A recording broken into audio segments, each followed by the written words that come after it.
గృహార్చన. ఓం నమో వెంకటేశాయ. గృహార్చన కార్యక్రమానికి స్వాగతం, సుస్వాగతం. తిరుమల తిరుపతి దేవస్థానముల సౌజన్యంతో శ్రీ వెంకటేశ్వర భక్తి ఛానల్ ఆధ్వర్యంలో అశేష ప్రేక్షకుల ఆధారాభిమానాలు చూపిస్తున్న నూతన గృహార్చన కార్యక్రమానికి స్వాగతం.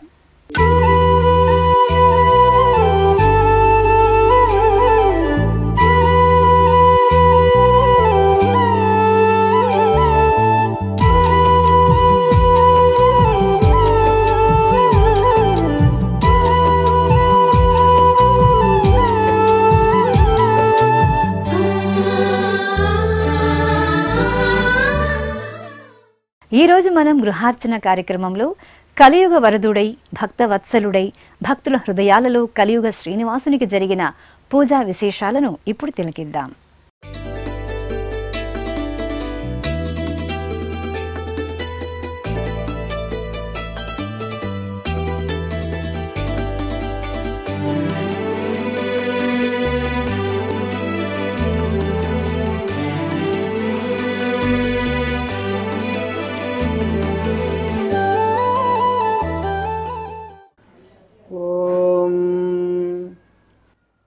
సుఘడితహస్తం కాలమేఘాభిరామం కమలమదహరాక్షం పద్మయా వీక్షమాణం ప్రణతమునిజనైస్తం ప్రాప్యమప్రాప్యమానం శరణముపగతోహం ప్రాంజలిర్వేంకటేశం. హైమోర్ధ్వపుండ్రమజహన్మకుటం సునాశం మందస్మితం మకరకుండలచారుగండం బింబాధరం బహుళ దీర్ఘ కృపాకటాక్షం శ్రీ వెంకటేశమజమాత్మని భావయేయం. వందారులోక భయమోచకమాశ్రితానాం మందార వృక్షమరవిందదలాయతాక్షం నందాత్మజ ప్రియసుతం శృతిమూలదేవం వందామహే విఖనసం వరదం మునీంద్రం. మన సనాతన సంప్రదాయంలో ఏ వైదిక పూజా కార్యాన్ని మనం ఆరంభించాలన్నా కూడా మొట్టమొదట దీపారాధన కైంకర్యంతో మనం ఆరంభం చేయాలి.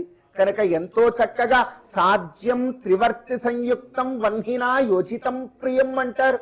దీపారాధన ఎంతో గొప్పది. ప్రతి ఒక్క గృహంలోనూ కూడా ప్రతి నిత్యము ఇంట్లో సంధ్యా వేళలలోనూ మిగతా సమయాలలోనూ కూడా దీపం ఉండేలాగా మనం చూసుకోవాలి.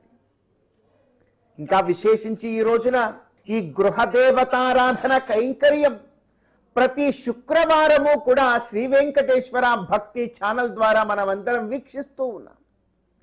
విశేషించి ఈ శుక్రవారముల రోజున ప్రతి ఒక్క ఇంట్లోనూ కూడా స్త్రీమూర్తులు తలంటు స్నానం ఆచరించి ఎంతో గొప్పగా మడికట్టుకొని ఆ స్వామివారి యొక్క గృహానికి వెళ్ళి దీపారాధన కైంకర్యాన్ని మొట్టమొదట ఆచరించడం మనందరి యొక్క ప్రధాన కర్తవ్యంగా మనం తెలుసుకుంటూ దీపారాధన కైంకర్యంతో ఈ కార్యాన్ని మనం ఆరంభం చేద్దాం. ఓం ఉద్దీప్యస్వజాతవేదోపఘ్నం నిరరతిం మమ అశోకస్య మహ్యమావహ జీవనం చ దిశో దిశా. దీపారాధన కైంకర్యం మనలో ఉండేటువంటి అజ్ఞానాన్ని పూర్తిగా పారద్రోలి జ్ఞాన జ్యోతితో మన జీవితాన్ని ముందుకు ధర్మ మార్గంతో తీసుకుని వెళ్ళేటువంటి భాగ్యాన్ని ఆ దీపారాధన కైంకర్యం ఇస్తుంది. ఏ గృహంలో అయితే నిత్యము కూడా దీపారాధన వెలుగుతూ ఉంటుందో ఆ గృహంలో ఎప్పటికీ కూడా అజ్ఞానము అధర్మము అనేటువంటి తిమిరము చీకటి ఎప్పటికీ కూడా చేరదు అంటారు పెద్దలు. అటువంటి దీపారాధన కైంకర్యంతో మనం పూజా కార్యాన్ని ఆరంభించాం. ప్రస్తుతం మనం ఎక్కడైనా భగవత్ పూజా కార్యక్రమంలోకి మనం ప్రవేశించాలి అంటే 5 రకాల శుద్ధులు కావాలి. ఏమిటి ఆ 5 రకాల శుద్ధులు? మరి అవన్నీ కూడా మనం పొంది ఉన్నామా లేదా అని మనల్ని మనం ఒకసారి పరీక్షించుకోవాలి. ఏమిటవి అంటే దేహశుద్ధి, ఆత్మశుద్ధి, పాత్రశుద్ధి, బింబశుద్ధి. ఇలా ఈ 5 రకాల శుద్ధుల్ని మనం అందరం కూడా ఉన్నామా లేమా అని ఒకసారి పరీక్షించుకోవాలి. మొట్టమొదట దేహశుద్ధి అంటున్నాం. మన దేహం శుద్ధిగా ఉన్నదా లేదా అని స్నాన సంధ్యావందనాది కైంకర్యముల ద్వారా మనల్ని మనం పరీక్షించుకోవాలి. స్నానము ద్వారా దేహశుద్ధి కలుగుతుంది. తరువాత స్థాన శుద్ధి. ఈ స్థానమంతా కూడా చక్కగా పూర్వకాలములో అయితే శుక్రవారం వచ్చింది అంటే ప్రతి ఇండ్లలోనూ కూడా బాగా గుర్తు, చిన్న వయస్సులో మనందరం కూడా బహుశా ఆ కాలాన్ని అనుభవించి ఉంటాం. శుక్రవారం వచ్చింది అంటే మన అమ్మగారు లేదా ఇంట్లో బామ్మగారు ఆవు పేడతో ఇల్లంతా కూడా అలికి ముగ్గులు వేసేవారు. సరే, ఈ రోజున ఆ కాలం నుండి మనం కాస్త ముందుకు పరిగెట్టుకొని వచ్చేసాం. ఈ రోజు ఆవులు కనపడటం లేదు, ఆవు పేడతో అలికినటువంటి ఇండ్లు కూడా మనకు కనపడటం లేదు. సరే, ఎంతో కొంత ప్రతి శుక్రవారం ప్రధానమైనటువంటి కర్తవ్యం కాస్త గోమూత్రంతో అయినా కూడా ఇల్లంతా మనం శుద్ధి చేసుకోవాలి, అంత ప్రోక్షణ చేసుకోగలగాలి. ఇది ప్రధాన కర్తవ్యం. తద్వారా స్థాన శుద్ధి కలుగుతుంది అన్నారు. దేహశుద్ధి, స్థాన శుద్ధి, పాత్ర శుద్ధి. భగవంతుడికి ఆరాధన చేసేటువంటి ప్రతి పాత్ర విశేషాన్ని కూడా మనం శుద్ధిగా ఉంచుకోవాలి. మనం వచ్చేస్తాం భగవత్ కైంకర్యానికి కూర్చుంటాం, కానీ పంచపాత్ర చూస్తే నల్లగా ఉంటుంది. పక్కన ఏదైనా ఒక దీపాన్ని వెలిగించే పాత్రలో ఇంకోటో అవి ఇవి చూస్తే అన్నీ కూడా మసి పట్టుకొని ఉంటే భగవత్ కైంకర్యంలోకి ఏ విధంగా మనం మనస్ఫూర్తిగా భక్తితో వెళ్ళగలుగుతాం? కనుక భగవత్ కైంకర్యంలోకి అడుగుడుతున్నాము అంటేనే పాత్ర శుద్ధిని కూడా మనం చూసుకోవాలి. దేహశుద్ధి, స్థాన శుద్ధి, పాత్ర శుద్ధి. తర్వాత బింబ శుద్ధి. భగవంతుడి యొక్క బింబాన్ని కూడా పూర్వం ఉన్నటువంటి పూర్వం దినము రోజున మనం అలంకరించినటువంటి ఆ పుష్పాలు నిర్మాల్యములు ఏమీ కూడా లేకుండా శుద్ధి చేసుకోవాలి. చూడండి, ఇవన్నీ క్రమంగా చెప్తున్నారు పెద్దలు మనకు. తరువాత రావాల్సినటువంటి శుద్ధి ఏమిటి అంటే ఆత్మశుద్ధి అన్నారు. మిగతా శుద్ధులన్నీ చేయగలం, కానీ ఈ ఆత్మశుద్ధిని సంపాదించుకోవడం చాలా కష్టం. ఎందుకంటే దేహము శుద్ధిగా స్నానం చేస్తాం, స్థాన శుద్ధిగా మొత్తం అంతా కూడా నిర్మాల్యాన్నంతటినీ కూడా తీసివేస్తాం, పాత్ర శుద్ధిగా వాటిని కడుక్కుంటాం, ఏదైనా మన చేతుల్లో పని. కానీ ఆత్మశుద్ధి కొంచెం కష్టం. ఈ ఆత్మశుద్ధిని పొందాలి అంటే 2 ఉపాయాలు చెప్పారు మనకు పెద్దలు. భగవన్నామ స్మరణం, ఆచమనం, ప్రాణాయామం. ఈ 3 కార్యాలను మనం కనుక ఆచరిస్తే మనకు కొంత ఆత్మశుద్ధి కలిగి భగవత్ కైంకర్యంలోకి వెళ్ళడానికి మనకు యోగ్యత కలుగుతుంది అన్నారు. కనుక మనం అందరం కూడా కలిసి 2 చేతులు జోడించి ఆ గోవిందుణ్ణి ఉద్దేశించి ప్రార్థనా శ్లోకాలతో మనం ప్రార్థన చేసుకొని ఆచమనము, ప్రాణాయామము అనేటువంటి కార్యాల్ని మనం అందరం కూడా ఆచరిద్దాం. అందరం కూడా భగవంతుడికి ఆత్మశుద్ధిని కలిగించమని, ఆత్మశుద్ధితో ఆ గోవిందుడి యొక్క కైంకర్యంలోకి ప్రవేశించగలిగేటువంటి భాగ్యాన్ని ఈ గృహదేవతారాధనలో మనందరికీ ఇమ్మని మరి ఆ గోవిందుడిని మనసారా కోరుకుందాం. ఓం శుక్లాంబరధరం విష్ణుం శశివర్ణం చతుర్భుజం తదేవ లగ్నం సుదనం తదేవ తారాబలం చంద్రబలం తదేవ విద్యాబలం దైవబలం తదేవ లక్ష్మీపతే హ్రీగం స్మరామి. యత్ర యోగేశ్వరః కృష్ణో యత్ర పార్థో ధనుర్ధరః తత్ర శ్రీర్వజదోర్భూతిర్ధ్రువాణి తిర్మతిర్మమ స్మృతే సకల కళ్యాణ భాజనం యత్ర జాయతే పురుషస్తమయం నిత్యం భజామి శరణం హరిం సర్వదా సర్వకార్యేషు నాస్తి తేషాం మంగళం. ఏషాం హృదిస్థో భగవాన్ మంగళాయతనం హరిః. లాభస్తేషాం జయస్తేషాం కుతస్తేషాం పరాభవః. ఏషామిందేవరస్యామో హృదయస్థో జనార్దనః. ఓం భగవతో బలేన భగవతో వీర్యేణ భగవతస్తేజసా భగవతః కర్మణ భగవతానుగృహీతో భగవతానుధ్యాతో భగవన్ ధ్యాత్వా భగవత్కర్మ కరిష్యామి తద్భగవాననుమన్యతాం. అపక్రామంతు భూతాని పిశాచా ప్రేతగుష్యకాః ఏకాత్రణవసంచేతే దేవతా భువి సంతతం. అవసర్పంతు ఏ భూతా భువి సంస్థితాః ఏ భూతా విఘ్నకర్తారః ఏ గచ్చన్త్వాజ్ఞయా హరేః. పవిత్రం పురుషాసనం అశేష జగదాధారమనంతం కూర్మరూపిణం ఆసనస్య విశుద్ధ్యర్థం ఆత్మానం తం భజే హరిం. ఆచమ్య.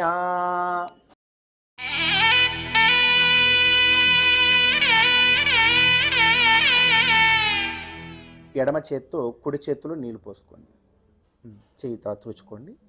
హస్తో ప్రక్షాళ్య.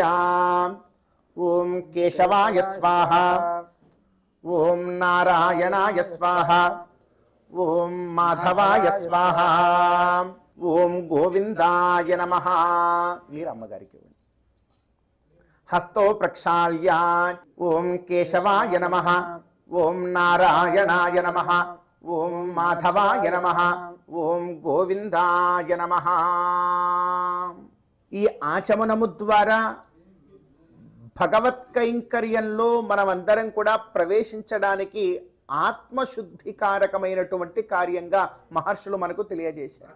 ఇలాంటి కార్యం మరొకటి ఉన్నది, దానిని ప్రాణాయామము అని అంటారు. ఈ 3 వేళ్లతో ఎడమ ముక్కు నుండి పూర్తిగా గాలిని బయటకు విడిచిపెట్టి కుడి ముక్కుతో గాలిని పీల్చుకొని ఎంతసేపు ఉండగలమో పూర్తిగా మా గాయత్రి మంత్రం పూర్తయ్యేంత వరకు కూడా ఉండే ప్రయత్నం చేయాలి. దీన్ని ప్రాణాయామ క్రియ అంటారు. ఈ ప్రాణాయామ క్రియ 3 విభాగాలుగా ఉన్నది. రేచక, పూరక, కుంభక అని మనకు తెలిసి ఉంటుంది. ఈ కాలంలో మనం అందరం కూడా యోగా ఇత్యాదులన్నీ కూడా చేస్తూ ఉంటాం కాబట్టి రేచక, పూరక, కుంభక యుక్తంగా ఈ ప్రాణాయామాన్ని చేయాలి. రేచకము అంటే పూర్తిగా గాలిని బయటికి విడిచిపెట్టడం, పూరకము అంటే కుడి ముక్కుతో బాగా గాలిని పీల్చుకోవడం, కుంభకము అంటే గాలిని అక్కడే ఆపి ఉంచే ప్రయత్నం చేయడం. తద్వారా చక్కనైనటువంటి మానసిక స్థితి మనకు కలుగుతుంది. భగవత్ కైంకర్యంలో ఉండగలిగేటువంటి స్థితి కూడా మనసుకి కలుగుతుంది. ఎందుకంటే ఈ మనసు చాలా చంచలమైనటువంటిది, అటు ఇటు పరిగెడుతూ ఉంటుంది. ఈ మనస్సును ఒక దగ్గర లగ్నం చేయగలగడము అంటే అది చాలా కష్టం.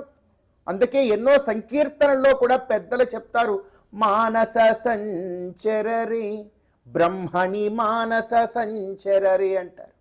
ఈ మానస నువ్వు సంచర, బాగా తిరుగు, కానీ ఎక్కడ పడితే అక్కడ తిరక్కు. భగవంతుడి యొక్క పాద పద్మముల చెంత మాత్రమే తిరుగు, ఇంకో దగ్గరికి వెళ్ళొద్దు. ఎందుకంటే ఈ మనసు తిరగకుండా ఉండలేదు, తిరుగుతూనే ఉంటుంది. అది చంచలమైనటువంటిది. అయితే చంచల తత్వము కలిగినటువంటి ఆ మనస్సుని కూడా ఎక్కడ తిరగాలో, ఎక్కడ బందీ కావాలో అక్కడ బందీ చేయాలి. అది ఎక్కడ అంటే భగవంతుడి యొక్క పాద పద్మముల చెంత. భగవంతుడి యొక్క పాద పద్మములు అనబడేటువంటి పంజరంలో మన మనస్సు అనేటువంటి చిలుకని గనక మనం బందీ చేయగలిగితే చాలు. ఈ జీవితంలో అంతకన్నా గొప్ప కార్యం మరొకటి లేదు. మరి ఆ కార్యము ఈ ప్రాణాయామము ద్వారా సిద్ధిస్తుంది అంటున్నారు. మరి ఈ 3 వేళ్లతో చక్కగా రేచక, పూరక, కుంభక యుక్తంగా ఒకసారి ప్రాణాయామాన్ని ఆచరిద్దాం.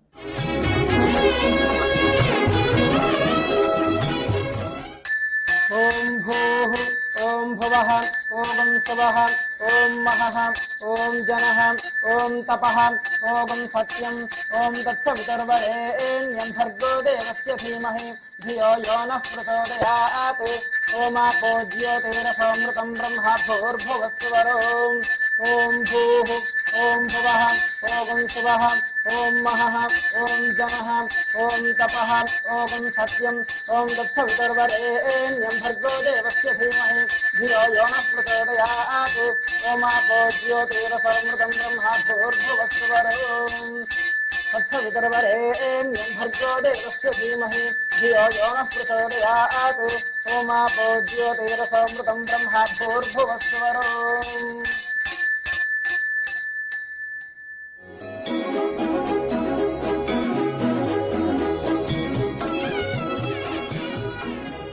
మీకు ఇచ్చిన అక్షతలు, పుష్పాలు ఎడమ చేతిలో వేసుకొని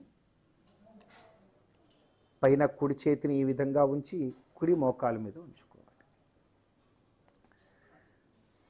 శ్రీ మహావిష్ణోరాజ్ఞజా ప్రవర్తమానస్యాద్య బ్రహ్మణః ద్వితీయ పరార్థే శ్వేతవరాహ కల్పే వైవస్వత మన్వంతరే కలియుగే ప్రథమ పాదే జంబూద్వీపే భరతవర్షే భరతఖండే మేరోహ దక్షిణ దిగ్భాగే శ్రీ వెంకటాచల క్షేత్ర సన్నిధౌ అస్మిన్ దేశే యజమానస్య స్వగృహే సమస్త దేవతా బ్రాహ్మణ సన్నిధౌ అస్మిన్ దేశే వర్తమాన వ్యావహారిక చాంద్రమాణేన ప్రభవాది షష్ఠి సంవత్సరాణాం మధ్యే అద్యా పూర్వోక్త ఏవం గుణ విశేషణ విశిష్టాయాం అస్యాం శుభతిథౌ అస్య దేవదేవస్య శ్రీమదఖిలాండ కోటి బ్రహ్మాండ నాయకస్య శ్రీభూ సమేత శ్రీ వెంకటేశ్వర స్వామినః దివ్యానుగ్రహ కటాక్ష ఫలసిద్ధ్యర్థం అస్యా యజమానస్య అనంకల గోత్రోద్భవస్య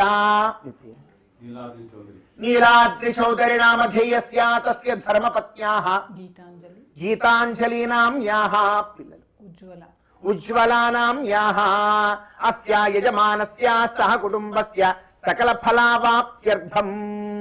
మీరు చెప్పాలి.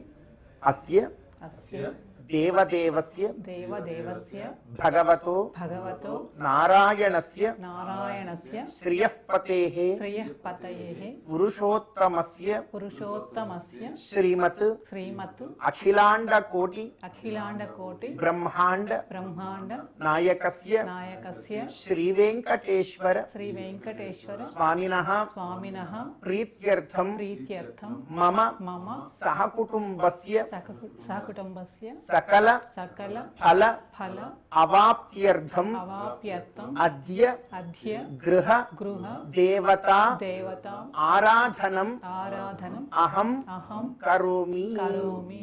అక్షతలు కుడి చేతిలోకి మార్చుకోండి. మీరు మీ అక్షతలు మీ భర్త గారి దగ్గర అందించండి అమ్మా. ప్రస్తుతం మనం ఆచరించినటువంటి కార్యాన్ని సంకల్పము అని అంటారు. మనం ఏ కార్యాన్ని ఆచరిస్తూ ఉన్నా కూడా సంకల్పం అనేటువంటి కార్యమును తప్పక ఆచరించాలి. ఈ సంకల్పంలో ఎక్కడ ఆచరిస్తున్నాము, ఎందుకు ఆచరిస్తున్నాము ఇత్యాది విషయాలన్నీ కూడా అందులో ఉంటాయి. అంటే మనం ఈ కార్యం ఎందుకు చేయాలి, ఆ కార్యానికి మనకు ఉండేటువంటి సంబంధం ఏమిటి, ఒకవేళ చేయకపోతే ఏమొస్తుంది, సరే ఈ కార్యాన్ని చేస్తూ ఉన్నాం కదా దానివల్ల మనకు వచ్చేటువంటి ఫలం ఏమిటి, ఈ కార్య విషయములన్నీ కూడా ఈ సంకల్పంలో దాగి ఉంటాయి. మనం చెప్పాం, శ్రీ గోవింద గోవింద గోవింద శ్రీ మహావిష్ణోరాజ్ఞయా ప్రవర్తమానస్య అద్య బ్రహ్మణః ద్వితీయ పరార్థే శ్వేతవరాహ కల్పే వైవస్వత మన్వంతరే కలియుగే ప్రథమ పాదే జంబూద్వీపే భరతవర్షే భరతఖండే. ఈ కలియుగంలో ఉన్నాము, భరతఖండంలో ఉన్నాము, కర్మభూమిలో ఉన్నాము.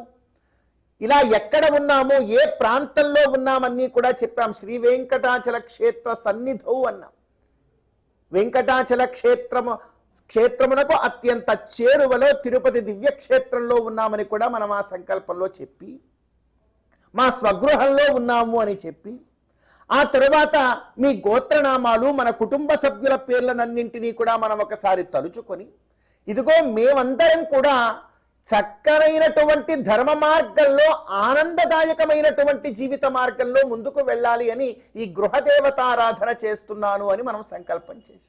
గృహార్చన కైంకర్యము యొక్క గొప్పదైనటువంటి తత్వం ఏమిటో ఈ సంకల్పంలోనే మనందరికీ కూడా తెలిసి వస్తుంది. ఏమిటి ఈ గృహార్చన కైంకర్యము యొక్క మన ఉద్దేశ్యం ఏమిటి అంటే, స్వార్థం గృహార్చనం ప్రోక్తం పరార్థంతో ఆలయార్చనం అంటుంది శాస్త్రం. మనమందరం కూడా ఆలయానికి వెడతాం, ఆలయంలో భగవంతుని దర్శనం చేసుకుంటాము, అక్కడ భగవంతుని ఎంతో చక్కగా మనమందరం కూడా ప్రార్థన చేస్తాము, తీర్థ ప్రసాదాలు స్వీకరించి తిరిగి వస్తాం. అయ్యా మేము ఈరోజు గుడికి వెడుతున్నాం కదా, చాలండి మరి ఇంట్లో ఎందుకు అనేమైనా సందేహం మనకు వస్తే ఏమిటి దానికి సమాధానం? లేదు, నేను ఇంట్లో ఆరాధన చేస్తానండి, కాబట్టి ఇంట్లో నేను చేసుకున్నాను కదా, కానీ గుడికి వెళ్ళను, చాలు. ఇంట్లో చేసుకున్నాను కదా చాలండి, మరి గుడికి ఎందుకు వెళ్ళాలి? ఇది కూడా ఒక సందేహం. ఏది ఒక దగ్గర ఆరాధన చేస్తే చాలంటారా, లేకపోతే రెండు దగ్గరలో కూడా చేయమంటారా? ఏమి చెబుతోంది ఆగమ శాస్త్రం? ఈ భగవత్ కైంకర్యము గురించి చెప్పేటువంటి శాస్త్రాన్ని ఆగమ శాస్త్రం అని అంటాం. ఏమంటోంది ఈ ఆగమ శాస్త్రము అంటే, స్వార్థం గృహార్చనం ప్రోక్తం పరార్థంతో ఆలయార్చనం అంటారు. మొట్టమొదట మనమందరం కూడా గృహదేవతారాధన తప్పనిసరిగా ఆచరించిన పిదప ఆలయానికి వెళ్ళాలి. ఇది మన ధర్మం. మన గృహంలో నిత్యకృత్య రూపమైనటువంటి ధర్మం మనకు గృహదేవతారాధన రూపమైనటువంటి ధర్మం. ఈ గ్రహార్చన అత్యంత ప్రధానము. ఏ విధంగా అయితే ప్రతిరోజు మనకు స్నానము నిత్య ధర్మము, ప్రతిరోజు కూడా మనం అందరం కూడా భోజనాదులు చేయడం ఏ విధంగా అయితే ఒక నిత్య కృత్యంగా మనకు మారిపోయి ఉన్నదో, ప్రతిరోజు కూడా నిద్ర సమయం వస్తే నిద్రపోవడం మనందరికీ ఎలా నిత్యంగా మారిపోయి ఉన్నదో, అదే విధంగా గ్రహార్చన కూడా ఒక నిత్య కృత్యము వలె మన జీవితంలో మనం దాన్ని అలవరుచుకోవాలి. అలా అలవరుచుకున్నప్పుడే ఈ కుటుంబానికి ఒక శ్రేయస్సు కలుగుతుంది అని పెద్దలు మనకు తెలియజేశారు. అయ్యా బాగుందండి, మా కుటుంబము యొక్క శ్రేయస్సు కోసం మేము గృహార్చన కైంకర్యం చేస్తాము, మరి గుడికి ఎందుకు వెళ్ళాలి? అది కూడా సందేహమే కదండి. లేదు గుడికి వెళ్ళాము బాగుంది, మరి ఇంట్లో ఎందుకు? లేదు ఇంట్లో అర్చన చేసుకున్నాం బాగుంది, మరి గుడికి ఎందుకు? అందుకే చెప్తూ ఉన్నారు, మన కుటుంబం మనమందరం కూడా ధర్మ మార్గంలో చక్కగా ఉండడానికి గృహార్చన కైంకర్యం. మన ఈ కుటుంబము, ఈ గృహము ఎక్కడ ఉన్నది? ఈ లోకంలో ఉన్నది, ఈ సమాజంలో ఉన్నది, ఈ విశ్వంలో ఉన్నది. కేవలము మనము మాత్రమే బాగుంటే సరిపోతుందా? మన పక్కవారు, మన సమాజంలో ఉన్నవారు, మన తోటివారు, మరి అందరూ కూడా బాగుండాలి కదా. అందరూ కూడా బాగుండాలి, అందులో మా కుటుంబం కూడా ఉండాలి అనుకునేటువంటి ప్రతి ఒక్క సామాన్య భక్తుడు, ప్రతి ఒక్కరూ కూడా గృహార్చన చేసుకోవాలి. అదేవిధంగా ఆలయార్చనం కూడా చేయాలి. ఆలయార్చనం పరార్థ భగవద్వేచనం. ఆలయంలో చేసేటువంటి ప్రతి సేవా కైంకర్యం కూడా, మీరు ఆలయానికి వెళ్ళి ఒక చిన్న కైంకర్యం మీరు చక్కగా ఉండి కూర్చొని జరిపిస్తే ఆ ఫలము మీతో పాటుగా సకల విశ్వమంతా కూడా పొందేలాగా ఆలయం నుండి ఫలం వెలువడుతుంది. అదే గృహదేవతారాధనం. అటువంటి గొప్ప కార్యం చేయడానికి గృహదేవత ఆలయ కైంకర్య రూపమైనటువంటి కైంకర్యం చేసి అంత గొప్పదైనటువంటి లోక కళ్యాణదాయకమైనటువంటి కార్యంలో ఉండగలిగేటువంటి స్థితి మనకు కలగడానికి యోగ్యత ఈ గృహ అర్చన కైంకర్యం మనకిస్తుంది. మరి అంత గొప్పది గృహ అర్చన కైంకర్యం. ఆ గృహార్చన కైంకర్యంలో సంకల్పాన్ని కూడా మనం ఆచరించాం. మరి ఏమాత్రం ఆలస్యం కూడా చేయకుండా ఆ భగవంతుడికి ఆవాహన, ఆసన, పాద్య, అర్ఘ్య, ఆచమనీయాది ఉపచారములతో ఆ గోవిందుడిని మనం అందరం కూడా ఆరాధించేటువంటి ప్రయత్నం చేద్దాం. ఒక్క మారు గోవింద నామస్మరణ మనం ఆచరించుకుని గోవింద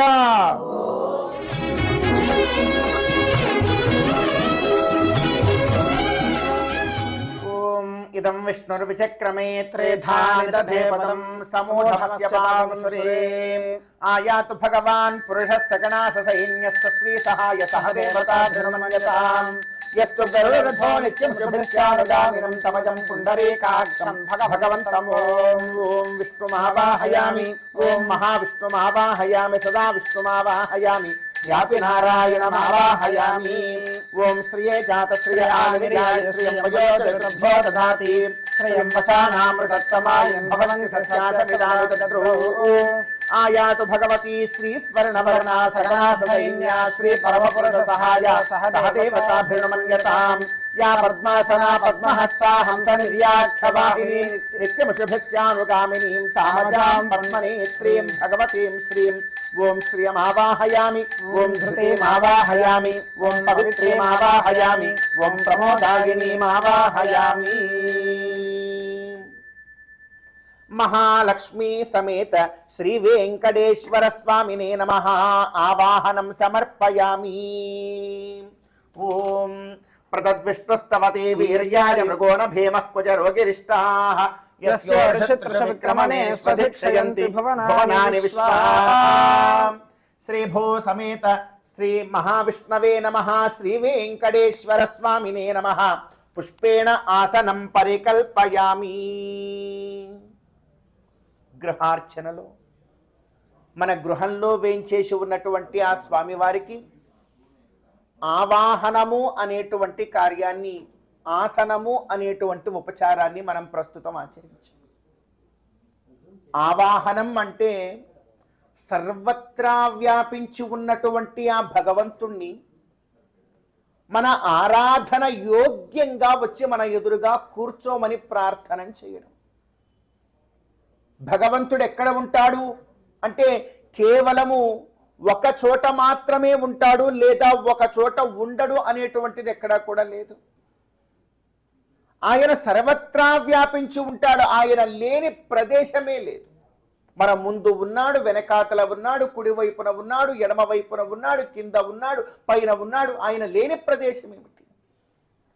అలా సర్వత్రా ఉన్నటువంటి ఆ భగవంతుడికి మనం ఏదైనా ఒక ఉపచారం చేయాలి, మనలో ఉండేటువంటి భక్తిని ప్రదర్శించాలి. అదిగో కూర్చోమని ఒక పుష్పాన్ని అందించాలి. స్వామి ఇదిగో పాద్యము నీవు పాద ప్రక్షాళనం చేసుకో అని అంత నీటిని అందించాలి.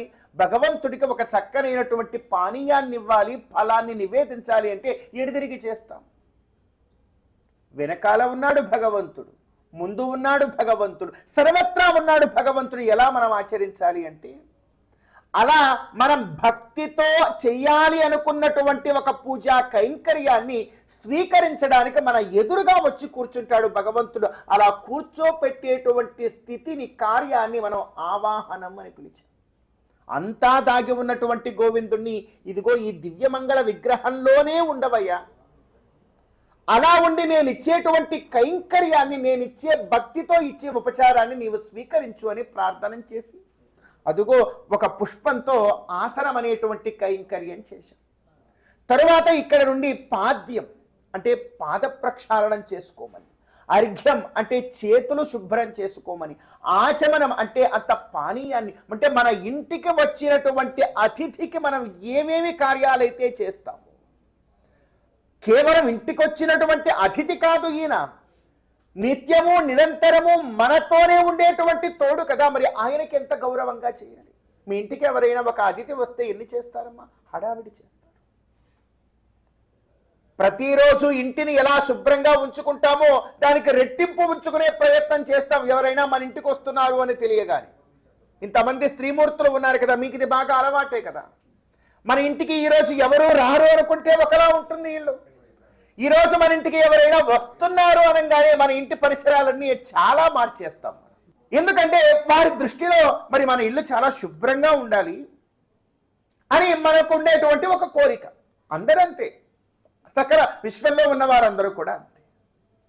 మరి అతిథి అంటే ఏమి అర్థం? నా తిథి అతిథి అంటే ఒక తిథి మాత్రమే ఉండి మరొక తిథికి వెళ్ళిపోయేవాడు అని అర్థం. అంతే కదమ్మా, ఏ పాడ్యముకు వస్తాడో లేకపోతే పౌర్ణమికి వస్తాడో ఒక పూట మాత్రమే ఉంటాడు, ఒక పూట ఉండి మరొక దినం వెళ్ళిపోయే వారిని మనం అతిథి అంటాం. అంటే 2-3 తిథులు కాదు, ఒక రోజు ఉండి వెళ్ళిపోయేవాడు అని అర్థం. కేవలం ఒక తిథి మాత్రమే ఉండి వెళ్ళిపోయే వారికి హడావిడి చేసి మనం ఇంటినంతా కూడా అంత గందరగోళంగా మొత్తం అంతటినీ కూడా సర్ది ఎంతో చక్కగా అద్దంలాగా తీర్చిదిద్దితే అంత ఇదిగా మనం చేస్తున్నామే. మరి మనలోనే మనతోనే ఎప్పుడూ ఉంటూ మనల్ని రక్షించేటువంటి గోవిందుడు మన ఇంట్లో ఉంటుంటే మనం ఎంత చేయాలి? గొప్పవారైనటువంటి ఆ గోవిందుడికి రోజు గృహార్చనం చేస్తూ ఉంటే ఎంత గొప్పగా మనం ఉంటాం, మన గృహం ఉంటుంది, మన జీవితాలు ఉంటాయి. అందుకే ఇక్కడ అంటూ ఉన్నాం, భగవంతుడు మనకు అతిథి కాదు, ఒకరోజు ఉండి ఒకరోజు వెళ్ళేవారు కాదు. మనం పుట్టినప్పటి నుండి గిట్టేంత వరకు నిత్యం నిరంతరం మనలోనే ఉండేటువంటి గోవిందుడు కనుక చాలా గౌరవంగా మరి ఆసనాది ఉపచారములన్నీ కూడా భగవంతుడికి ఇచ్చే ప్రయత్నం చేద్దాం. భగవంతుడికి ఆసనం సమర్పించాం, మరి పాద్యాది ఉపచారములను మనం ఆచరిద్దాం. ఓం త్రీణి పదా విచక్రమే విష్ణుర్కోపాదాభ్యః తతో ధర్మాని ధారయన్నే శ్రీ వెంకటేశ్వర స్వామినే నమః. ఏవంచ మహాలక్ష్మ్యాః పాద్యం సమర్పయామి. ఓం ఆమావాజస్య ప్రసవో జగమ్యాదాద్యావా పృథివీ విశ్వశంభూ ఆమాగంతాం పితరా మాతరా చ మా సోమో అమృతత్వాయ గమ్యాత్. మహాలక్ష్మ్యాః ఏవంచ శ్రీ వెంకటేశ్వర స్వామినే నమః. అర్ఘ్యం సమర్పయామి. ఓం శన్నో దేవీరభిష్టయ ఆపో భవంతు పీతయే సంయోరభిస్రవంతు నః. శ్రీ వెంకటేశ్వర స్వామినే నమః. ఆచమనీయం సమర్పయామి. ఓం అన్నాద్యాయ వ్యూహద్వం దీర్ఘాయురహమన్నాదో భూయాసం స్వామినః దేవ్యాః దంతధావనం కరోమి. ఓం తేన మే తపతేన మే జ్వలతేన మే దీదిః యావద్దేవాః స్వామినః దేవ్యాః జిహ్వాశోధనం కరోమి. ఓం యన్మే గర్భే వసతః పాపముగ్రం యజ్జాయమానస్య జగంచ దైర్ఘ్యం పాపం జాతస్య యస్య భువి వర్తతో మే తస్య తత్పాపమానిభిరహం పునామి. స్వామినః దేవ్యాః ముఖ ప్రక్షాళనం భావయామి. ఏవంచ శ్రీ వెంకటేశ్వర స్వామినే నమః. ఏవంచ మహాలక్ష్మ్యాః ఏవంచ శుద్ధోదక స్నానం భావయామి. ఓం ఓం తచ్చంయోరావృణీమహే గాతుం యజ్ఞాయ గాతుం యజ్ఞపతయే దైవీ స్వస్తిరస్తు నః. పద్మే పద్మహస్తే పద్మాలయే పద్మదళాయ సాక్షి విశ్వప్రియే విశ్వమనోనుకూలే పద్మాదపద్మం మయి సన్నిధత్వా. శ్రియే జాత శ్రియ ఆనిర్యాయ శ్రియం వయోచరితృభ్యో దదాతి. శ్రియం వసానామృతత్వమాయం భవంతి సత్యా సమిదామిదద్రౌ. గోవిందా భగవంతుడికి ఆసన పాద్య అర్ఘ్య ఆచమనీయాదులతో ఎంతో చక్కగా కైంకర్యమునర్చి భగవంతుడికి పంచామృతాభిషేకాన్ని కూడా మనం ఆచరించాం. ఒక్కొక్క ఉపచారము కూడా చాలా గొప్పదైనటువంటి ఫలాన్ని మనందరికీ కూడా అందజేస్తుంది. ఈ గ్రహార్చన కైంకర్యము యొక్క ప్రధాన లక్ష్యం ఏమిటి అంటే గోవిందుడు ప్రతి గృహంలోనూ కూడా ఆరాధింపబడాలి. ప్రతి గృహము కూడా గోవిందుడి యొక్క ఆరాధనతో పునీతం కావాలి అనేటువంటిదే ఈ గ్రహార్చన కైంకర్యం యొక్క ప్రధానమైనటువంటి ఉద్దేశ్యం. ఎక్కడ చూసినా ఎక్కడ విన్నా గోవిందనామ స్మరణము, ఏ గృహానికేగినా కూడా గోవిందుడి యొక్క రూపము, ఏ గృహంలో విన్నా కూడా గోవిందుడి యొక్క నామము నిత్యం నిరంతరం కూడా ఉండాలి. అప్పుడే లోకము కళ్యాణదాయకంగా ఉంటుందనేటువంటిది ఈ కార్యము యొక్క ప్రధాన ఉద్దేశ్యం. భగవంతుడు ఏమంటాడు అనంటే, అయ్యా నాకు ఇన్ని సదుపాయాలు, ఇన్ని గొప్ప ఏర్పాట్లు, వీటన్నింటినీ కూడా నేను ఆశించను. పత్రం పుష్పం ఫలం తోయం యోమే భక్త్యా ప్రయచ్చతి. ఆయనకి ఏం కావాలి అంటే మన హృదయంలో ఉండేటువంటి భక్తి కావాలి. ఆ భక్తిని మాత్రమే చూస్తాడు. నీవు ఎన్ని రకాల ఫలాలు తెచ్చావు, ఎన్ని పుష్పాలు తెచ్చావు, ఎంత అలంకరణ చేశావు, నాకు ఎన్ని పాలు అభిషేకం చేశావు, లేకపోతే ఏమేమి ద్రవ్యాలు తెచ్చావు, వాటి యొక్క ధర ఎంత, ఇవేమి భగవంతుడు పట్టించుకోడు. ఆయన పట్టించుకునేది ఏమిటంటే నీవు శుచిగా ఉన్నావా, శౌచాచారాన్ని పాటిస్తున్నావా, నీ హృదయంలో భక్తి ఉందా లేదా, చాలు, అదొక్కటి. ఆ భక్తితో ఒక పంచపాత్రలో అన్ని నీళ్లు పట్టుకొని ఆ నీటినే నీవు దేనిగా భావించి ఆయనకిస్తే అది దానిగా భావిస్తాడు. నీవు కేవలం ఒక 2 నీటి బొట్టులు స్వామివారికి సమర్పించి పంచభక్ష పరమాన్నములన్నీ నీకు నివేదించాను అని మనం భావన చేస్తే ఆ ఒక్క నీటి బొట్టుని పంచభక్ష పరమాన్నములుగా ఆయన స్వీకరిస్తాడు. చూశారా, భగవంతుడు మనం కైంకర్యం చేయాలే కానీ మన కోసము ఎటువంటి స్థితికైనా కూడా ఆయన చేరుకుంటున్నాడంటే ఎంత గొప్ప భక్త మహాపరాధీనుడు ఆయన. మరి అటువంటి ఆ భగవంతుడికి అర్చన చేయాలి. ఇప్పటి వరకు మేము వేద మంత్రాలు చెప్పాం. ఆ వేద మంత్రాలు మాకు రావు కదా స్వామి, మేమేం చేయాలి అంటే మనందరికీ గోవిందనామం వచ్చారా, శ్రీ వెంకటేశాయ నమః అని మనం అనగలమా లేదా? ఒకే ఒక్క పుష్పము తీసుకొని శ్రీ వెంకటేశాయ నమః ఆసనం సమర్పయామి స్వీకరిస్తాడు. ఆ ఒక్క నామమే వేదమంత్రం అయిపోతుంది. శ్రీ వెంకటేశాయ నమః పాద్యం సమర్పయామి, ఒక్క ఉద్ధరణితో అరబొట్టు నీళ్లు వదలండి. మీరన్న ఆ శ్రీ వెంకటేశాయ నమః అనేటువంటి నామం వేదమంత్రం అయిపోతుంది. ఈ ప్రతి ఉపచారంలోనూ కూడా ఒక్కొక్క ఉపచారానికి ఒక్కొక్క మంత్రం చెప్పమని ఆగమ శాస్త్రం చెప్పింది. ఆ మంత్రములు స్థానంలో మనం భగవంతుడి యొక్క నామాన్ని ఉచ్చరించుకోవచ్చు అని అనుకున్నాం. ఎందుకంటే వేదాక్షరాన్ని యావంతి పఠితాని ద్విజాతిభిః తావంతి హరినామాని కీర్తితాని నశంశయః అని వేదం చెబుతుంది. చక్కగా ఉపనయన సంస్కారం పొంది బ్రాహ్మణోత్తములు ఏ వేద మంత్రాలనైతే ఉచ్చరిస్తారో ఆ వేద మంత్రాల్లో ఉన్నటువంటి ప్రతి ఒక్క అక్షరము కూడా మరి ఏదో కాదండి, అది భగవంతుడి యొక్క నామమే అన్నారు. మరి మనలాంటి సామాన్య భక్తులం ప్రతి ఉపచారానికి భగవంతుడి యొక్క నామాన్ని ఉచ్చరించుకోగలిగితే చాలు. శ్రీ వెంకటేశాయ నమః, గోవిందాయ నమః, రామాయ నమః, కృష్ణాయ నమః, ఇలా ఏ నామము పెట్టి పిలిచినా కూడా గోవిందుడు పలుకు. అటువంటి నామాలతో సకల ఉపచారములన్నీ కూడా చేసుకున్న పిదప భగవంతుడి యొక్క నామములలో ఉండేటువంటి తత్వాన్ని అవగతం చేసుకొని చక్కగా పుష్పాలతో తులసీ దళాలతో భగవంతుడికి మనం అష్టోత్తరము చక్కనైనటువంటి షోడశనామ పూజను మనం ఆచరించాలి. ప్రతి ఇంటిలోనూ కూడా ఏ వృక్షము ఉన్నా లేకపోయినా ఒక తులసి మొక్క ఖచ్చితముగా ఉండి తీరాలి. ఈ కర్మభూమి యందు ఈ వేదోక్తమైనటువంటి ధర్మయుక్తమైనటువంటి జీవనాన్ని గడుపుతున్నటువంటి మనందరి ఇంట్లో ఖచ్చితముగా ఉండవలసినటువంటి ప్రాణి వృక్షము ఏది అనంటే తులసి. తులసి లేనటువంటి వృక్షములో మహాలక్ష్మి కూడా ఉండజాలదు అంటారు. ఎందుకు అంత గొప్ప స్థానము మరి ఆ తులసి వృక్షానికి ఇచ్చారు అంటే భగవంతుడికి అది చాలా ప్రీతిపాత్రమైనటువంటిదట. అశ్వత్థ కపిల గావః తులసి అంటారు. ఆయనకి ఇష్టమైనటువంటివి ఈ లోకంలో ఏమిటి అంటే అశ్వత్థ వృక్షం, రావి చెట్టు అంటే చాలా ఇష్టం. కపిలా గావః, కపిల వర్ణంలో ఉండేటువంటి గోవులంటే చాలా ఇష్టం భగవంతుడికి. ఏమిటో మనం ప్రస్తుతం ఈ కలియుగంలో ఉండి నిజమైనటువంటి ఆవుని చూడలేకపోతున్నాం. ఇక కపిల వర్ణంలో ఉన్న గోవుల పరిస్థితి ఏమిటి? ఖచ్చితంగా ఇంటికొక ఆవు ఉండి తీరాలి. ఆ గోసేవ ద్వారా గోవిందుడికి సేవ చేసుకుంటూ ఉండాలి. ఆయన పేరే గోవిందుడు, గవాం విందతీతి గోవింద, ఆయన పేరులోనే గోశబ్దం ఉన్నది కదా. ఆయనకి ఇష్టమట గోవులు. తర్వాత ఆయనకి ఇష్టమైనటువంటిది ఏమిటి అంటే తులసీదళం అన్నారు.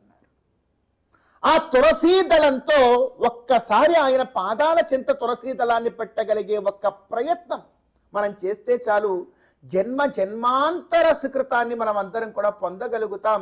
ఇది ముక్తికి తొలి సోపానము అన్నారు. ఓం వెంకటేశాయ శ్రీ వెంకటేశాయ నమః. ఓం శేషాద్రినిలయాయ శ్రీ వెంకటేశాయ నమః. వృషదృగ్గోచరాయ శ్రీ వెంకటేశాయ నమః.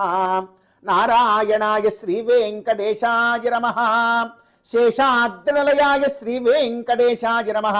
వృషదృగ్గోచరాయ శ్రీ వెంకటేశాయ నమః. సువర్చలా సుకన్యస్త సైనాపత్యభరాయ శ్రీ వెంకటేశాయ నమః. రామాయ శ్రీ వెంకటేశాయ నమః. పద్మనాభాయ శ్రీ వెంకటేశాయ నమః. ఓం విష్ణవే నమః. ఓం మహావిష్ణవే నమః. ఓం సదా విష్ణవే నమః. ఓం వ్యాపినారాయణాయ నమః. ఓం కేశవాయ నమః. ఓం నారాయణాయ నమః. ఓం మాధవాయ నమః. ఓం గోవిందాయ నమః. ఓం విష్ణవే నమః. ఓం మధుసూదనాయ నమః. ఓం త్రివిక్రమాయ నమః. ఓం వామనాయ నమః. ఓం శ్రీధరాయ నమః. ఓం ఋషికేశాయ నమః. ఓం అచ్యుతాయ నమః. ఓం జనార్దనాయ నమః. ఓం భూపేంద్రాయ నమః. ఓం హరయే నమః. ఓం శ్రీకృష్ణాయ నమః. శ్రీకృష్ణ పరబ్రహ్మణే నమో నమః.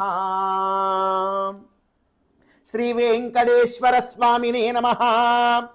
యథాశక్తి నానావిధ పరిమళ పత్రపుష్పైః పూజయామి శ్రీ వెంకటేశ్వర స్వామినే నమః. నానావిధ పరిమళ పత్రపుష్పాన్ని సమర్పయామి. శ్రీనివాసమూర్తికి జరిగిన పూజా విశేషాలను ఇప్పుడు తిలకించాం కదా. ఆ శ్రీనివాసుని హృదయంలో కొలువైన లక్ష్మీదేవికి జరిగిన అర్చన కైంకర్యాన్ని ఇప్పుడు వీక్షిద్దాం. గోవిందుడికి ఎప్పుడూ కూడా తనతోనే ఉండేటువంటి అమ్మవారు ఎవరు అంటే మహాలక్ష్మి అమ్మవారు. గోవిందుడు ఏ రూపంలో వచ్చినా ఆమె ఉంటారండి. రాఘవత్వే భవత్ సీత రుక్మిణీ కృష్ణ జన్మని అన్యేషు చావతారేషు విష్ణోరేషాణ పాయిని అంటారు. ఆయన రాముడుగా వస్తే ఆ తల్లి సీత అమ్మవారిగా వచ్చేస్తుంది. ఆ స్వామి కృష్ణుడిగా వస్తే అమ్మ రుక్మిణీదేవిగా వచ్చేస్తుంది.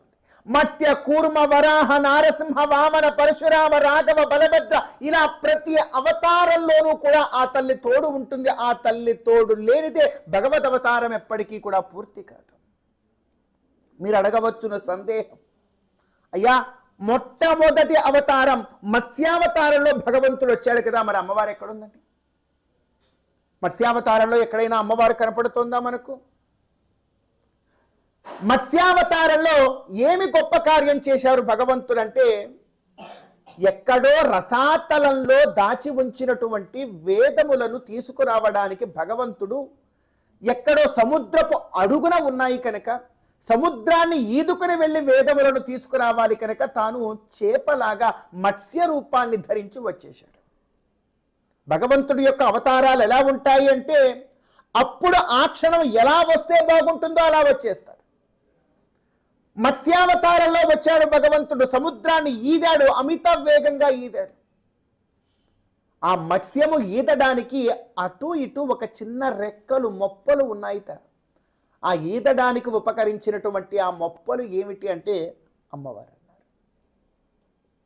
కూర్మావతారంలో వచ్చాడు భగవంతుడు. అటు దేవతలు ఇటు రాక్షసులు పాల సముద్రాన్ని మందర పర్వతంతో చిలికి అమృతాన్ని పుట్టించుకోవాలని ప్రయత్నించారు. ఎంతో బరువైనటువంటి మందర పర్వతాన్ని పాలకడలిపై ఉంచగా ఆ బరువు వల్ల అడుగున ఉండేటువంటి మడుగులో బురదలో ఆ మందర పర్వతం ఇరుక్కుపోతే వీళ్ళు చిలకడానికి వీలు కాలేదు. అరే చిలకడానికి వీలు కావడం లేదు, కింద ఏదైనా గట్టిదైనటువంటి పదార్థాన్ని ఉంచాలి అని ప్రయత్నించారు. మందర పర్వతాన్ని మోయగలిగినటువంటి గట్టిది పదార్థం ఈ లోకంలో ఏం కనపడలేదు. అందరూ కలిసి మహావిష్ణువుని ప్రార్థించారు. మహావిష్ణువు కూర్మావతారంలో తాబేలులా వచ్చాడు. తాబేలు యొక్క వీపు చాలా గట్టిగా ఉంటుంది. తాను కూర్మావతారాన్ని ధరించి ఆ మందర పర్వతం యొక్క అడుగు భాగానికి వెళ్ళాడు. ఆయన వీపు మీద ఉంచి మందర పర్వతాన్ని చిలికారు. మరి అమ్మవారు ఎక్కడుందండి? మనకు సందేహం, కూర్మావతారంలో అమ్మవారు ఎక్కడ ఉన్నారు? శాస్త్రం చెబుతోంది ఆ మందర పర్వతము యొక్క బరువుని మోసినటువంటి కాఠిన్యమైనటువంటి ఆ వీపు మరెవరో కాదండి, అత్యంత లావణ్యం అయినటువంటి అమ్మవారు. ఇలా ప్రతి అవతారంలోనూ కూడా మత్స్య కూర్మ వరాహావతారంలో ఎక్కడో రసాతలంలో పడిపోయినటువంటి భూమిని తన యొక్క కొమ్ముతో పైకి లేపి నిలబెట్టాడు వరాహమూర్తి స్వామి. ఆది వరాహ క్షేత్ర సన్నిధిలో ఉన్నాం మనందరం కూడా. మరి ఆ వరాహమూర్తి భూదేవిని నిలబెట్టినటువంటి ఆ కొమ్ము మరెవరో కాదండి, అమ్మవారు. నృసింహావతారంలో తన యొక్క వాడి గోళ్లతో రాక్షస సంహారం చేశాడు భగవంతుడు. మరి ఆ వాడి గోళ్లు ఎవరండి? అమ్మవారు. అంటే బాగా మనం వీక్షిస్తే భగవంతుడి యొక్క అవతార పరిపూర్తి ఎక్కడ జరుగుతోంది అంటే అది అమ్మవారి వల్లే అవుతోంది. అమ్మవారు లేకపోతే ఆయనకు అవతార పరిపూర్తి లేదు. అందుకే వైష్ణవ సంప్రదాయంలో మహావిష్ణువుని తిరుమల శ్రీ వెంకటేశ్వర స్వామి వారిని ఎలా కొలుస్తారు అంటే లక్ష్మీ విశిష్ట. ఆయన లక్ష్మీ విశిష్టుడు కనుక మేము ఆరాధిస్తున్నాం. ఆయన లక్ష్మీ విశిష్టుడు కనుక మనం ఇంతమంది పెడుతూ ఉన్నాం. ఆయన లక్ష్మీ విశిష్టుడు కనుక ఇంత గొప్ప కైంకర్యాలన్నీ ఆయనకి చేస్తూ ఉన్నాం. ఆయనకు ఆ గొప్పదనం ఉన్నదే ఇదిగో ఈ తల్లి వల్ల. ఎందుకంటే ఆ తల్లిని తన యొక్క గుండెల మీద ఉంచుకున్నాడు కనుక ఆ గోవిందుడు కూడా ఎంతో గొప్పగా వేల కోటాను కోట్ల భక్తజనుల ద్వారా ఆరాధనలు పొందుతూ ఉన్నారు. వారిద్దరి యొక్క సంబంధం ఎలాంటిదో తెలుసా అండి? చంద్ర చంద్రికావత అభేద సంబంధ. ఈయన చంద్రుడైతే ఆమె వెన్నెల. ఈ వెన్నెల చంద్రుడు లేకుండా ఎప్పుడు కురియదు. వెన్నెల కురుస్తోంది అంటే చంద్రుడు పక్కనే ఉండాలి. ఒక అభేద సంబంధం. అటువంటి అభేద సంబంధంతో ఉన్న వారిరువురిని కూడా ఇప్పటి వరకు గోవిందుని ఆరాధించాం. మరి ఆ తల్లిని కూడా విశేష నామాలతో ఆరాధించే ప్రయత్నం చేద్దాం.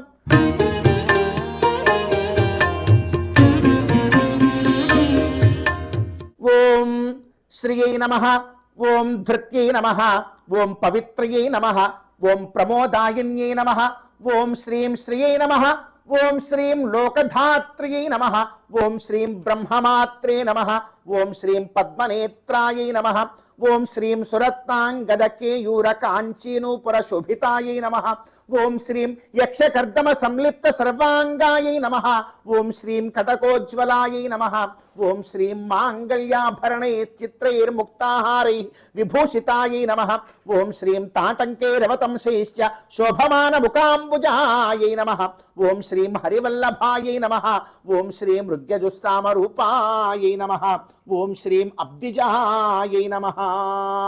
ఓం ఏవంచ శ్రీ మహాలక్ష్మ్యాః నానావిధ పరిమళపత్ర పుష్పాని సమర్పయామి. ఏవంచ మహాలక్ష్మ్యాః ఏవంచ శ్రీ వెంకటేశ్వర స్వామినే నమః దివ్య ధూపమాఘ్రాపయామి.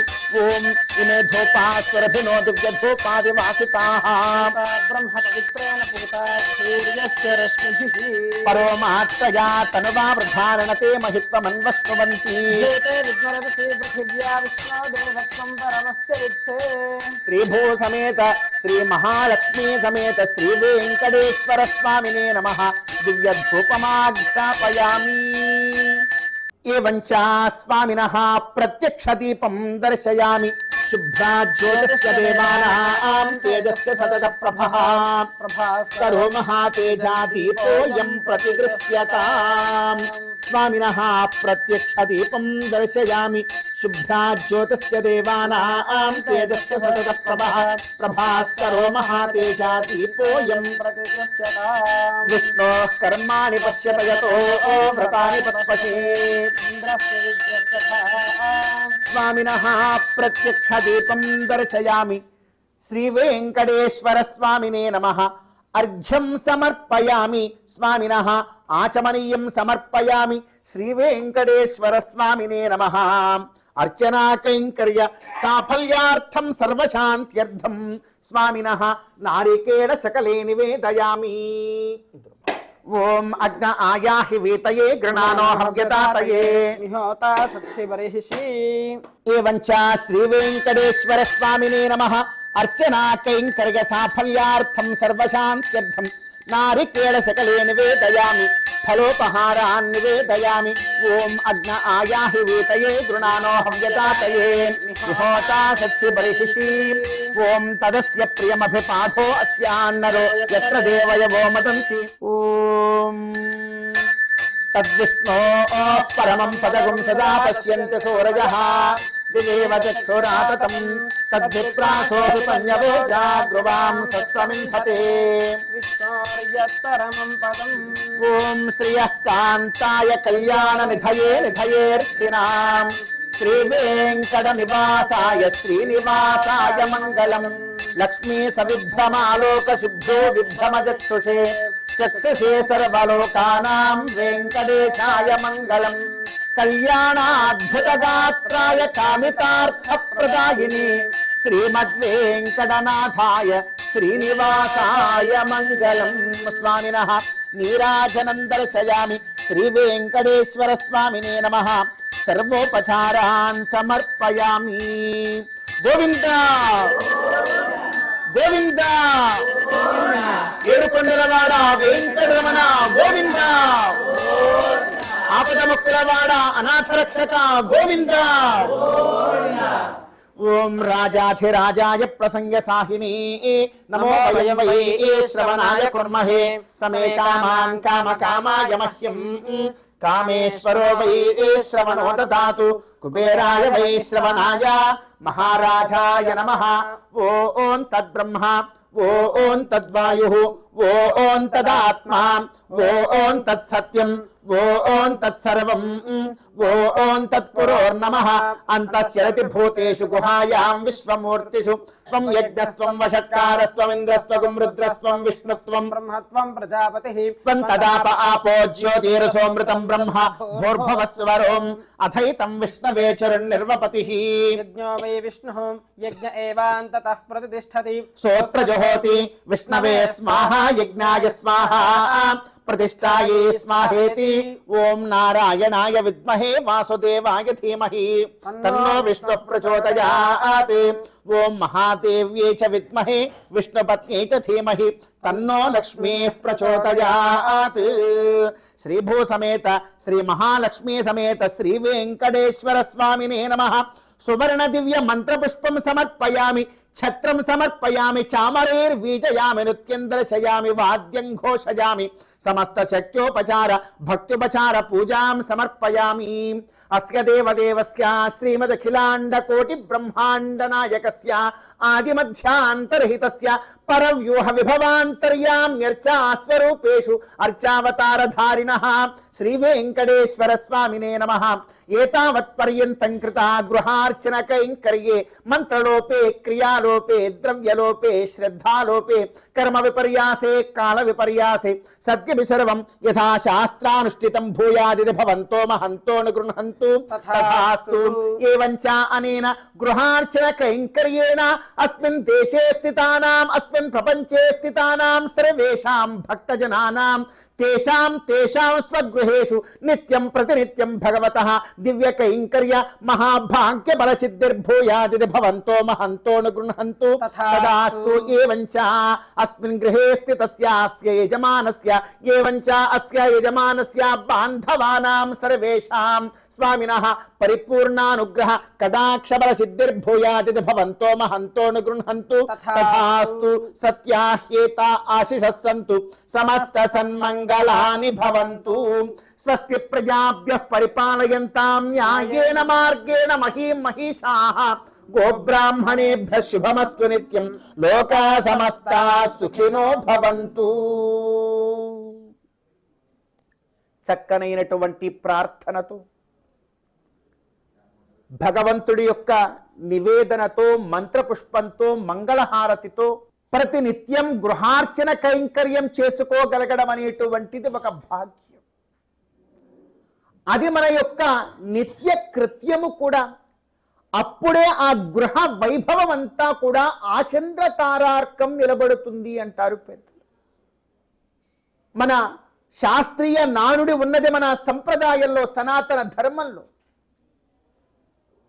ఇంటిని చూడాలి, ఇల్లాలిని చూడాలి, ఆ ఇంట్లో ఉండేటువంటి భగవద్గృహాన్ని చూడాలి.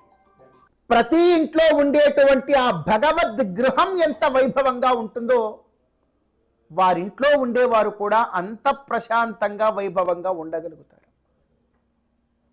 ఈ శరీరం అంతా ఉన్నది. దేహో దేవాలయ ప్రోక్త జీవో దేవ సనాతన అంటారు. ఈ దేహము కూడా ఒక దేవాలయం. మరి ఈ దేవాలయంలో భగవంతుడు ఎక్కడ దాగి ఉన్నాడు అంటే ఈ దేహములో ఉండేటువంటి జీవుడి యొక్క చైతన్యం ఏదైతే ఉందో ఆ జీవుడి లోపల భగవంతుడు దాగి ఉన్నాడు అన్నారు. అంటే మన శరీరాన్నే ఒక దేవాలయంగా భావన చేసి మనం బ్రతకాలన్నారు. మరి ఈ శరీరంతో ఈ గృహంలో బ్రతుకుతూ ఉన్నాం కదా, మరి గృహము కూడా ఏమిటి? గృహము కూడా దేవాలయమే. మరి ఈ శరీరం అంతా బాగుండాలి అంటే ప్రధానమైనటువంటి లోపల ఒక ప్రాణాన్ని నిలబెట్టేటువంటి ఒక ప్రధాన అవయవం ఉన్నది. దాన్ని మనం గుండె అంటాం.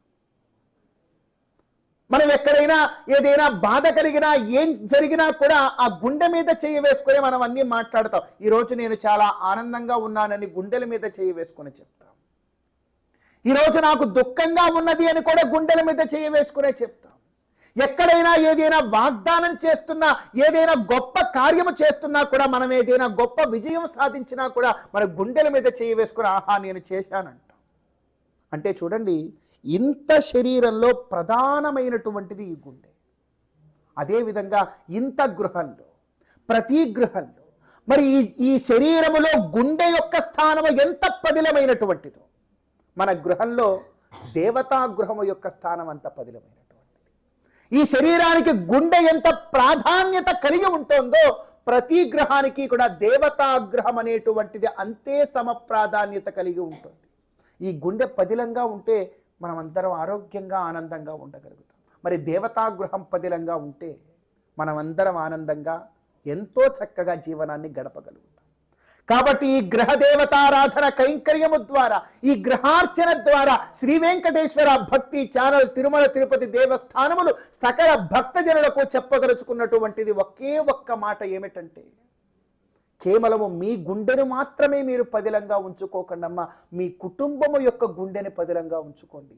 మీ కుటుంబము యొక్క గుండె అంటే ఏమిటో కాదు, మరి మీ ఇంట్లో జరిగే గ్రహార్చన, మీ ఇంట్లో ఉండేటువంటి భగవద్గృహమే మీ కుటుంబానికి ఉండేటువంటి గుండె.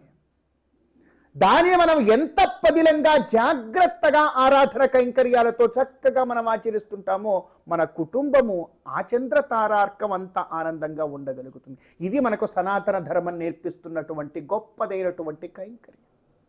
కనుక ఈ కైంకర్యాన్ని మనం అందరం కూడా చేద్దాం. కేవలం మనం మాత్రమే ఆచరించడం కాదు, మనం ఈ రోజున శ్రీ వెంకటేశ్వర భక్తి ఛానల్ ప్రసారము ద్వారా ఈ గ్రహార్చన కైంకర్యాన్ని వైభవం మనం తెలుసుకున్నటువంటి మనం ఇంకా ఎంతో మందికి ప్రచారం చేయాలి. ప్రతి గృహంలోనూ కూడా గోవిందుడి యొక్క కైంకర్యం జరిగేటువంటి గొప్ప యజ్ఞంలో మనం అందరం కూడా పాల్గొనాలి. మరి అటువంటి గొప్ప యజ్ఞంలో ఇంకా ఇంకా గొప్పదైనటువంటి కైంకర్యాలతో, ఇంకా గొప్పదైనటువంటి సేవలతో మన జీవితాన్ని చరితార్థం చేసుకునేటువంటి భాగ్యాన్ని మరి ఎవరినో ఏమడుగుతాం, ఆ గోవిందుణ్ణి భక్తి ప్రపత్తులతో మనం అందరం కూడా కోరుకుంటూ గోవిందనామ స్మరణతో ఈ కైంకర్యాన్ని మనం అందరం కూడా పూర్తి చేద్దాం.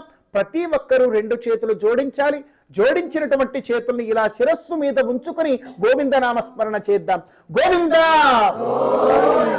గోవింద ఏడుకొండలవాడ వెంకటరమణ గోవింద ఆపద ముక్కలవాడ అనాథ రక్షక గోవింద గోవింద.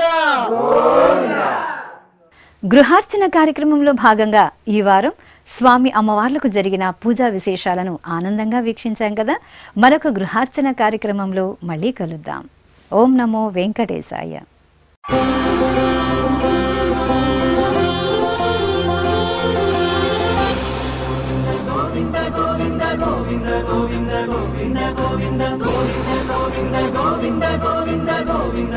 గృహార్చన